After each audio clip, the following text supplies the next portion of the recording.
Operation सिंदूर आतंक का घमंड चूर चूर और यही कर रहा है इस वक्त भारत, क्योंकि पाकिस्तान चौथे दिन भी बाज नहीं आया है और पाकिस्तान ने चौथे दिन भी वो हिमाकत करने की कोशिश की, जिसका जवाब पाकिस्तान को कुछ इस तरीके से मिला है कि पाकिस्तान और उसके सैन्य ठिकाने, पाकिस्तान और उसके आतंकी लॉन्च पैड जहां से वो ड्रोन से हमला भारत की तरफ कर रहा था अलग अलग बॉर्डर एरियाज पर, उनको तबाह फिलहाल कर दिया गया है और भारत की तरफ से काउंटर एक्शन ले लिया गया है, क्योंकि पाकिस्तान बार बार ड्रोन से हमला करने की साजिश रच रहा था, जिसको एयर डिफेंस सिस्टम ने नाकाम कर दिया है। और इसी डेवलपमेंट को देखते हुए अब से थोड़ी देर में रक्षा मंत्रालय की एक बड़ी बैठक होने वाली है, जहां पर तीनों सेना प्रमुख और रक्षा मंत्रालय इस वक्त पहुंच चुके हैं। ये बैठक करेंगे रक्षा मंत्रालय में, ये बड़ी बैठक होगी।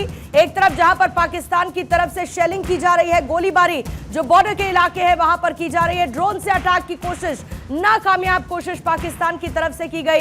जम्मू सेक्टर में बीएसएफ की चौकियों पर गोलीबारी की गई है। तो अभी तीनों सेना प्रमुख रक्षा मंत्रालय पहुंच चुके हैं, जहां पर यह महत्वपूर्ण बैठक है और इसके साथ ही 10 बजे प्रेस ब्रीफिंग भी होगी, जानकारी मिलेगी भारत के इस काउंटर एक्शन को लेकर।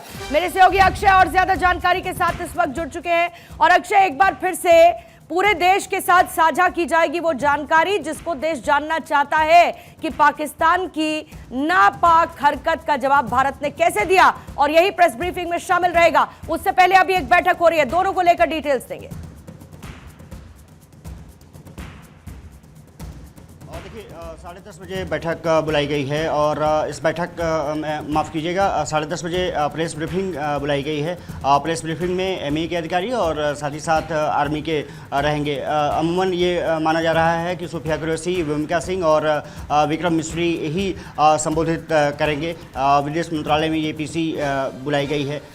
उस ब्रीफिंग से पता चलेगा कि किस तरह से पाकिस्तान ने अटैक करने की कोशिश की, खास करके रिहायशी इलाकों में जिस तरह से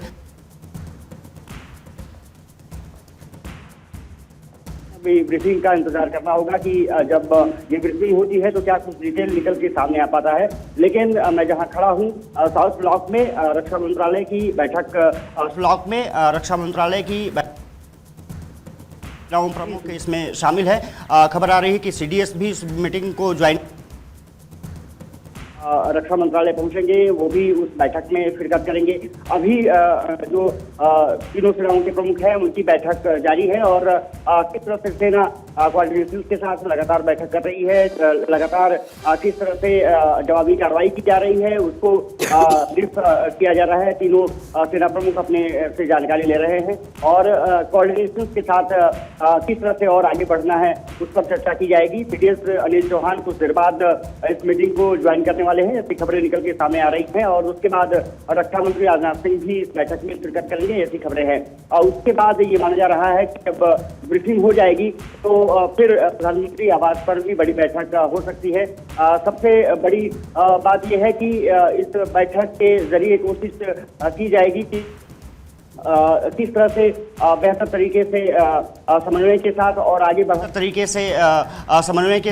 आगे बढ़ा जा सकता है, क्योंकि जो पाकिस्तान ने कायराना हरकत की है, खबर आ रही है कि दिल्ली को निशाना बनाने की जिस तरह से कोशिश की गई, हालांकि उस मिसाइल को सिरसा में मार गिराया गया है, लेकिन ये निश्चित रूप से भारत के लिए कहीं ना कहीं अलर्ट मोड में और आने का वक्त है, क्योंकि पाकिस्तान कोशिश कर रहा है कि बड़े शहरों को निशाना बनाया जाए। पहले तो बैठक के दौरान और अग्रेसिव एक्शंस को स्ट्रैटेजाइज किया जा सके, क्योंकि अभी तक जो हम काउंटर एक्शन ले रहे हैं, पाकिस्तान उसके बावजूद जिस तरीके का षड्यंत्र रच रहा है, फिर चाहे वो हमारी लोकेशंस को आइडेंटिफाई करने के लिए हो या फिर सिर्फ इसी तरीके से एक न्यूसेंस क्रिएट करने के लिए हो, वो इस वक्त पाकिस्तान की तरफ से किया जा रहा है। लेकिन पाकिस्तान को एक अग्रेसिव एक्शन की इस वक्त बहुत सख्त जरूरत है।